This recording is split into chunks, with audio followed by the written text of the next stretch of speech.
दोस्तों 15 अगस्त लगभग आ ही चुका है और इसरो एजेंसी के सभी स्पेस साइंटिस्ट ने सोच बना ली है कि हमें चंद्रयान 3 चंद्रमा पर 15 अगस्त को उतारना है। और ये संभव है या नहीं, ये आप खुद देख लो। दोस्तों, चंद्रयान 3 को लेकर बहुत बड़ी न्यूज सामने निकल कर आ चुकी है। ये news ISRO agency space scientist से आई है और उन्होंने बताया है कि चंद्रयान 3 15 अगस्त को चंद्रमा पर उतार देंगे। अब दोस्तों, सवाल ये उठता है कि चंद्रयान 3 को जल्दी क्यों उतारा जा रहा। इसरो एजेंसी का कहना है, हम चंद्रयान 3 को सफलतापूर्वक 15 अगस्त तक उतार सकते हैं और 15 अगस्त को हमारा देश भी आजाद हुआ था, तो ये बहुत अच्छा दिन है चंद्रयान 3 को चंद्रमा पर उतारने का। अगर हम 26 अगस्त तक इंतजार करते हैं तो इसमें हमारा सिर्फ समय बर्बाद होगा। और ये न्यूज़ सुनकर बाकी के देशों में झटके लगना शुरू हो गए हैं। काफी लोगों के मन में ये सवाल होगा कि चंद्रयान 3 का उद्देश्य क्या है। आपको बता दूं, इस मिशन में चंद्रयान का एक रोवर निकलेगा, एक छोटा सा रोबोट, जो कि चांद की सतह पर उतरेगा और लूनर साउथ पोल में इसकी पोजीशनिंग होगी। यहीं पर रोवर इस बात की खोज करेगा कि चांद के इस हिस्से में उसे क्या क्या खनिज, पानी आदि मिल सकता है। इस खोज से खास बात यह होगी कि अगर कभी भविष्य में हम चांद में कॉलोनियां बसाना चाहें तो इसमें बहुत मदद मिलेगी। उससे पहले मैं आपको चांद के बारे में कुछ जानकारियां देता हूं। चंद्रमा पृथ्वी का मात्र एक प्राकृतिक उपग्रह है। ये पृथ्वी के आकार का लगभग एक चौथाई और द्रव्यमान का एक छठा है। चंद्रमा पृथ्वी की परिक्रमा लगभग 28 दिन में करता है और अपने अक्ष पर घूमने में भी लगभग उतना ही समय लेता है। यही कारण है कि हम चंद्रमा का हमेशा एक ही चेहरा देखते हैं और दूसरा छिपा रहता है, जिसे डार्क साइड कहा जाता है। क्या आपको पता है कि चंद्रमा पर कोई मौसम नहीं होता? इसका कारण ये है कि वहां पर कोई वातावरण नहीं है।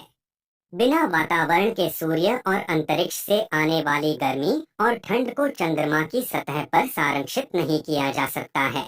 इसलिए चंद्रमा की सतह पर दिन में बहुत गर्मी और रात में बहुत ठंडी होती है। चांद पर एक दिन धरती के 15 दिन के बराबर होता है। चांद पर खोज की जिम्मेदारी रोवर की होगी।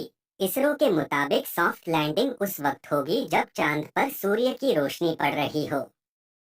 लैंडर और रोवर चांद पर पूरा एक दिन बिताएंगे। ये धरती के 15 दिनों के बराबर होगा।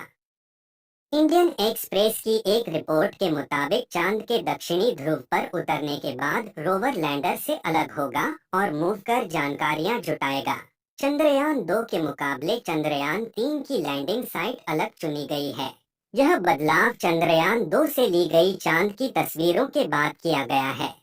चंद्रयान 3 के चंद्रमा पर जाने के क्या उद्देश्य है वो मैं आपको बताता हूँ।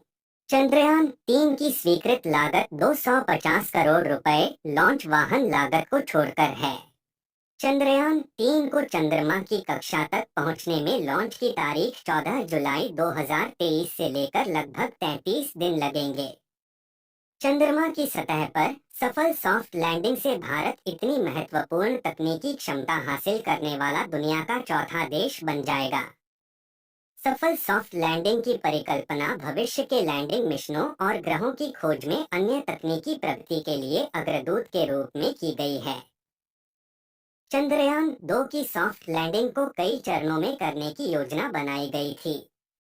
लैंडर मॉड्यूल के प्रदर्शन में कुछ अप्रत्याशित बदलावों के परिणामस्वरूप अंतः टचडाउन पर उच्च वेग उत्पन्न हुआ, जो लैंडर के पैरों की डिजाइन की गई क्षमता से परे था, जिसके परिणामस्वरूप हार्ड लैंडिंग हुई। अधिक फैलाव को संभालने के लिए लैंडर में सुधार, सेंसर, सॉफ्टवेयर और प्रणोदन प्रणाली में सुधार, व्यापक सिमुलेशन के अलावा पूर्ण स्तर की अतिरेक और लैंडर में उच्च स्तर की कठोरता सुनिश्चित करने के लिए अतिरिक्त परीक्षण किए जाने से चंद्रयान 3 को और अधिक मजबूत बना दिया गया है। चंद्रयान 2 की तुलना में चंद्रयान 3 को सॉफ्ट और सुरक्षित लैंडिंग प्राप्त करने के लिए फैलाव की विस्तृत श्रृंखला को स्वायत्त रूप से संभालने की क्षमताओं के साथ डिजाइन किया गया है। अब हम आपके मन में चल रहे कुछ सवालों के जवाब देते हैं। इस बात की कितनी संभावना है कि चंद्रयान 3 चंद्रयान 2 के रास्ते नहीं जाएगा? इस बार क्या क्या बदलाव किए गए हैं? बीते 50 सालों में कई मिशन प्लान और एग्जीक्यूट किए गए हैं, लेकिन चंद्रयान 2 ने पहली बार चांद पर पानी की खोज की। भले ही उसका लैंडर बाहर नहीं आ पाया, पर इस बार हम आश्वस्त हैं कि वो जरूर होगा। इस विश्वास के पीछे जो कारण है वो ये कि पिछली बार लैंडर के लिए जिस तकनीक का इस्तेमाल किया गया था उसमें अब बहुत बदलाव हुए हैं। दूसरा सवाल, चंद्रयान 2 की लागत एक हॉलीवुड फिल्म के बजट से भी कम थी और चंद्रयान 3 मिशन की लागत उससे भी लगभग 30% कम है। भारतीय वैज्ञानिक ऐसा करने में कैसे कामयाब रहे?